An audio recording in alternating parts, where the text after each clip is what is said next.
Bonjour à tous. Ma présentation va porter sur une de mes thématiques de travaux de thèse, s'intéressant aux dynamiques et processus de recolonisation de la flore des petits marais et des poldérisés dans l'ouest de la France, un an après dépoldérisation. Rapidement, avant d'aller un peu plus loin dans la présentation, je vais faire une petite présentation générale des marais littoraux pour les personnes qui ne connaissent pas ce type d'habitat. Ce sont des milieux qui vont être situés à l'interface entre le milieu terrestre et le milieu marin, qui vont être notamment intéressants de par la biodiversité spécialisée via l'adaptation au sel qu'elle présente, mais aussi en termes de services écosystémiques, notamment dans le cadre des changements globaux, avec l'atténuation des effets des tempêtes et du niveau de montée de la mer. Par le passé, ces milieux ont subi des processus de poldérisation, c'est-à-dire de déconnexion à la mer, notamment dans le cadre d'implantation d'activités agricoles de par leur forte fertilité. En termes d'activité agricole, ça pouvait être lié à la mise en place de cultures ou de pâturage. Cependant, à partir des années 1960, les mentalités ont fait volte-face et de plus en plus de personnes ont avancé qu'il était nécessaire de dépoldériser ces milieux, c'est-à-dire de les reconnecter à la mer, notamment dans le cadre de conservation d'espèces, notamment pour les oiseaux, mais plus récemment aussi dans le cadre des changements globaux. Concernant l'étude en elle-même, elle s'inscrit au sein du programme DPM pour dépoldérisation programmée des petits marais littoraux. C'est un programme de recherche qui est cofinancé par la Fondation de France et le Conservatoire du littoral, qui regroupe 3 universités, l'Université de Bretagne occidentale, de Bretagne Sud et de l'Université de Rennes 1, avec 2 laboratoires, Ecobio situé à Rennes et le laboratoire géoarchitecture pour une équipe en partie à Lorient et l'autre à Brest. En termes d'études, c'est une étude pluridisciplinaire qui vise du coup à étudier la restauration et les processus de recolonisation de ces marais sur un temps court, correspondant au juste avant et juste après la dépoldérisation. Pour cela, on va s'intéresser à l'analyse des processus de restauration et de recolonisation de la végétation, des communautés arthropodes qui soient terrestres ou benthiques, ainsi que la sédimentologie.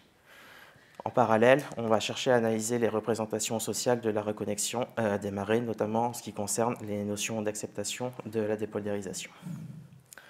Concernant les sites d'études, 6 vont être étudiés dans le programme, mais 4 vont être étudiés sur le volet écologie, avec pour l'ensemble des sites des contextes de dépoldérisation différentes.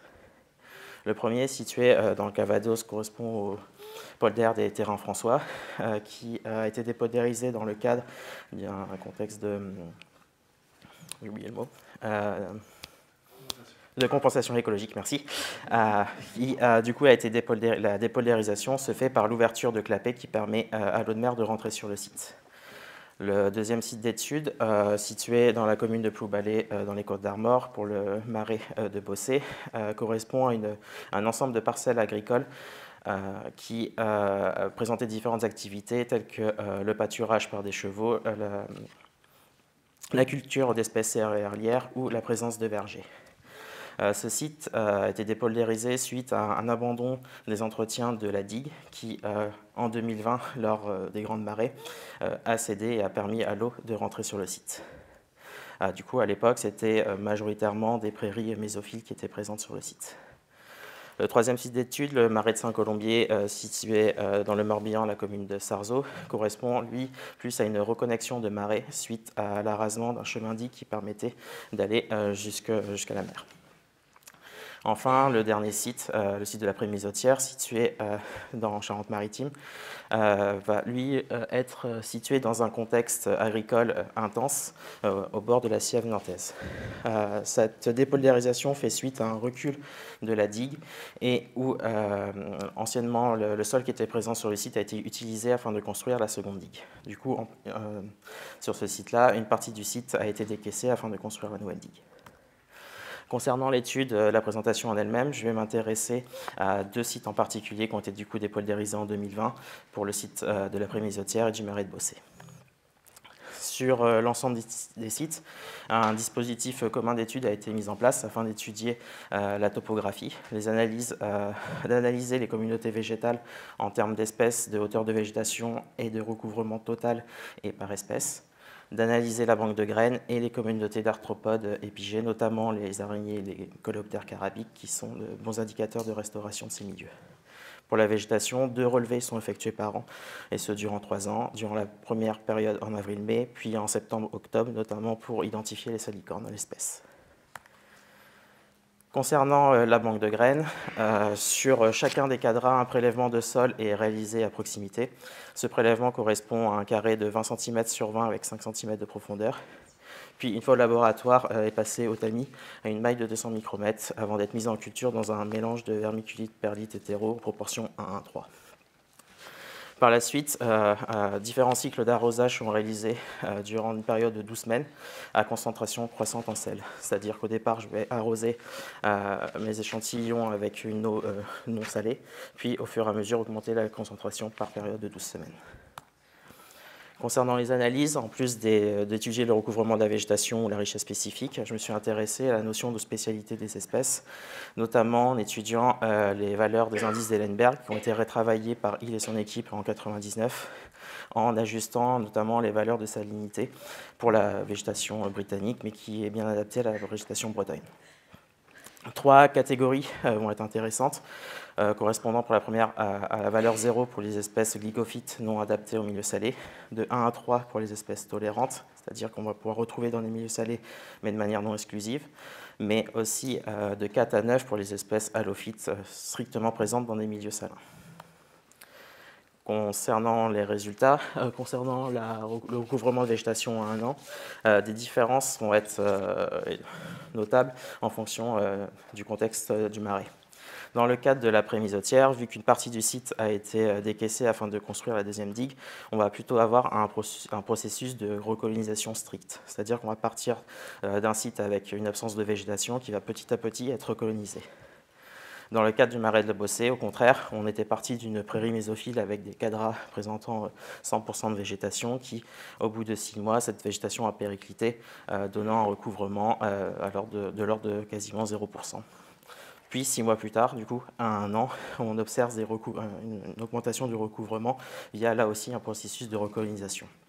Ce qui est intéressant à noter dans ce résultat, c'est que l'absence ou présence de végétation au moment de la dépoldarisation ne semble pas impacter les processus de recolonisation, puisqu'au final, au bout d'1 an, on arrive à avoir des recouvrements de végétation similaires.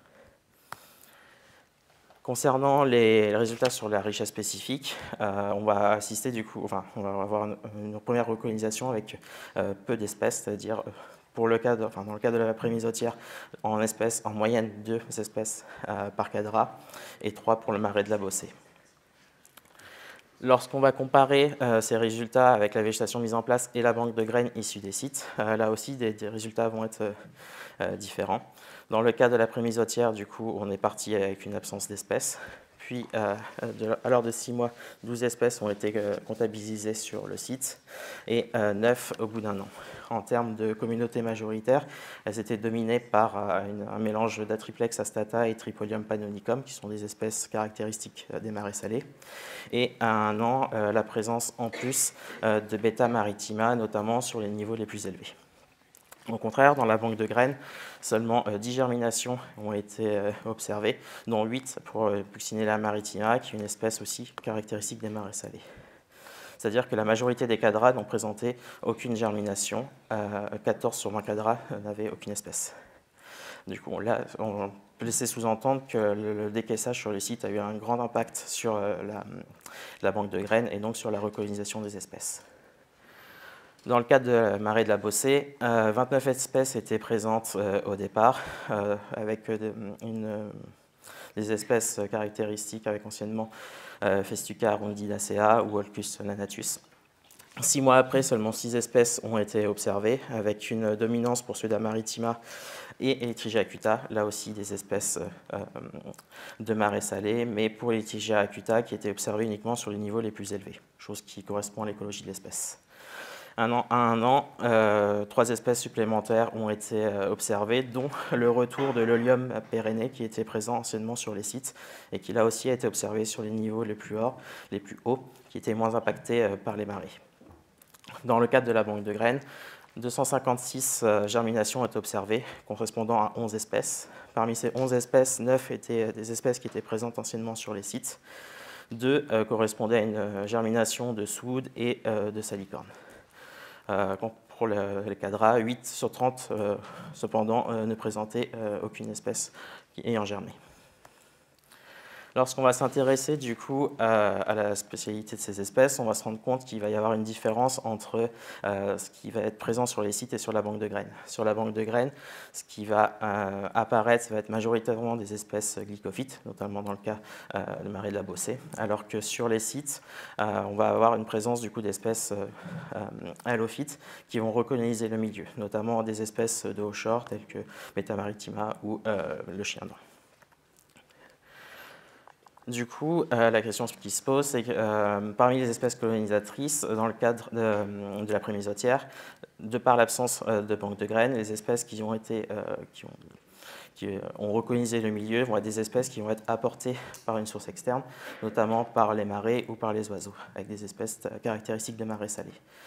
Dans le cadre du marais de la Beaussais, une partie néanmoins de la banque de graines s'exprime toujours dans les niveaux les plus hauts, tandis qu'on retrouve quand même des espèces typiques des marais salés. Dans le cadre des contextes des sites, la prémisotière, de par son cadre agricole intensif à proximité et l'apport de matière organique, va être caractérisée par des espèces halonitrophiles qu'on va retrouver majoritairement dans des milieux enrichis en milieu azoté, alors que pour le lium parrainé, c'est lié à l'ancien usage sur les sites puisqu'elle était plantée à l'époque.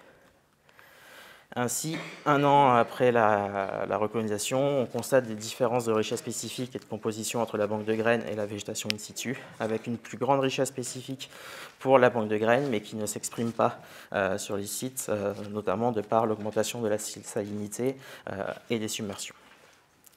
Il y a eu un impact du décaissage sur la banque de graines, puisque aucune espèce, très peu d'espèces ont germé sur l'ensemble des sites, au contraire du marais de la Beaussais où ces sites est bien présente. En termes de recolonisation, la majorité des espèces vont donc à des espèces halophytes, voire halonistrophytes sur les sites, caractéristiques des marais salés, mais la diversité des espèces va être facteur dépendant des usages et de l'histoire des sites. Du coup, à partir de l'année prochaine, de cette année, je vais continuer à étudier cette restauration, que ce soit en termes de banque de graines ou sur l'évolution des sites. Et si jamais les résultats vous intéressent, rendez-vous l'année prochaine pour la fin d'études. Voilà.